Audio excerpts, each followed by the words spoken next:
Hi, welcome to our channel. Railway previous questions మనం ఈరోజు మరికొన్ని డిస్కస్ చేయబోతా ఉన్నాం. ముందుగా మన యొక్క యాప్ లాస్ట్ బెంచెస్ అనే యాప్ని డౌన్లోడ్ చేసుకోండి. లింక్ డిస్క్రిప్షన్లో ఉంది. ప్లేస్టోర్ నుండి కూడా మీరు డౌన్లోడ్ చేసుకోవచ్చు. టెలిగ్రామ్ ఛానల్లో కూడా జాయిన్ అవ్వండి. రైల్వే ఎగ్జామ్స్కి ఎలా ప్రిపేర్ అవ్వాలో, ఏం కావాలో అలానే మన క్లాసెస్ అనేది ఉండడం జరుగుతుంది. మీరు ఒకసారి యూట్యూబ్లో క్లాసెస్ చూస్తే మీకే అర్థమైపోతుంది. ఈరోజు మనం డిస్కస్ చేయబోయే కొన్ని క్వశ్చన్స్ మొట్టమొదటిసారిగా తెలుగులో ఇప్పటివరకు మీకైతే బుక్ అవైలబుల్గా లేదు ఇది, but for the first time మనం రిలీజ్ చేయడం జరిగింది. బుక్లో కంటెంట్ ఏంటి, ప్రీవియస్ క్వశ్చన్స్కి సంబంధించి ఎలా తీసుకోవాలి అనేది డిస్క్రిప్షన్లో వీడియో ఇచ్చాను బుక్ అని. ఆ వీడియో తీసుకోండి, చూడండి. రైల్వే యాస్పిరెంట్స్ ప్రతి ఒక్కరి దగ్గర మొదటగా ఉండాల్సిన పుస్తకం ఇది. Okay, right. Coming to the topic.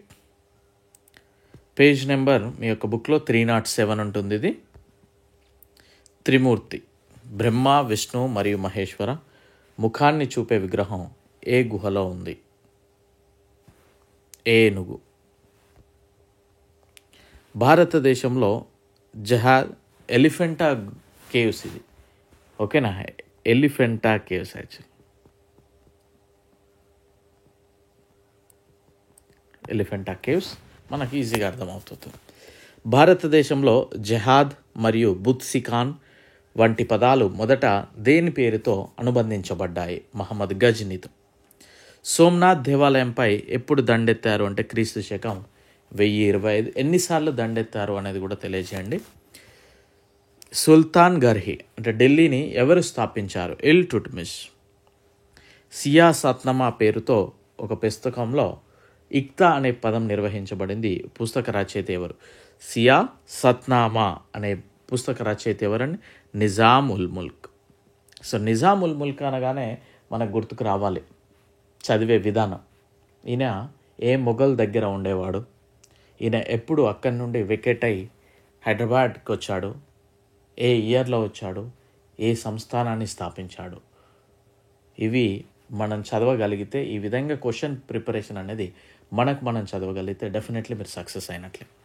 Mohammed Ghazni ఎవరి హయాంలో సోమనాథ్ ఆలయాన్ని దోచుకున్నాడు? భీమదేవాల్. సుల్తానేట్ కాలంలో జరీబ్ అంటే ఏమిటి? జరీబ్ అనేది భూమిని కొలిచే ఒక పద్ధతి. సుల్తానేట్ కాలంలో జవాబీ అంటే ఏమిటి? రాష్ట్ర చట్టాలు. ఏ కాలంలో పాలకుడు భూమికి యజమానిగా పరిగణించబడలేదు, కానీ అతను భూమి నుండి పన్నులు పొందుతాడు? రాజ్పుత్ కాలంలో. ఆలయ నిర్మాణ కళలో విమాన శైలి ఎవరి హయాంలో వాడుకలోకి వచ్చింది? ఇది ఎక్కువగా చోళ రాజవంశం పీరియడ్లో వాడుకలోకి వచ్చింది. ఇస్లాం ప్రవక్త మహమ్మద్ ఎక్కడ జన్మించాడు? మెస్సాలో. అద్వైత తత్వశాస్త్రాన్ని వివరించిన వ్యక్తి ఎవరు? శ్రీ శంకరాచార్య గారు. అజంతా మరియు ఎల్లోరా గుహలు ఎక్కడ ఉన్నాయి? మహారాష్ట్రలో. ఖజరహోలో అనే ప్రసిద్ధ గుహలు ఎక్కడున్నాయి? మధ్యప్రదేశ్. గంగా రాజవంశం యొక్క మొదటి రాజధాని ఏది? కోలార్. ప్రసిద్ధ తీర దేవాలయం ఎక్కడుంది? మహాబలిపురం. ఇస్లాం ఎప్పుడు స్థాపించబడింది? క్రీస్తు శకం 7వ శతాబ్దం. రాక్కట్ టెంపుల్ యొక్క ఎలిఫెంటాతో ఎవరు సంబంధం కలిగి ఉన్నారు? రాష్ట్ర కూటులు.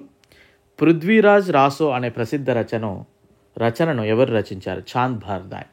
సో ఇక్కడ మీకు మరొక క్వశ్చన్ అడగదలుచుకున్నా. గీతా గోవిందం అనే నవల రచయిత ఎవరు? తెలియజేయండి. ఎన్నోసార్లు అడిగిన క్వశ్చన్ అది. ఎవరి పాలనలో చెంగిస్ ఖాన్ ఆధ్వర్యంలో మంగోలులు భారతదేశంపై దండెత్తారు? ఇల్టుట్మిష్ పీరియడ్లో. పంజాబ్ హిందూ షాహీ రాజవంశాన్ని ఎవరు స్థాపించారు? మహిపాల. మన యొక్క ఛానల్ని సబ్స్క్రైబ్ చేసుకోండి, బెల్ ఐకాన్ క్లిక్ చేయండి, షేర్ చేయండి, వీడియోస్ని లైక్ చేయడం మాత్రం మర్చిపోకండి, ఎందుకంటే మంచి కంటెంట్ అందిస్తున్నప్పుడు ఆదరించండి. ఓకేనా?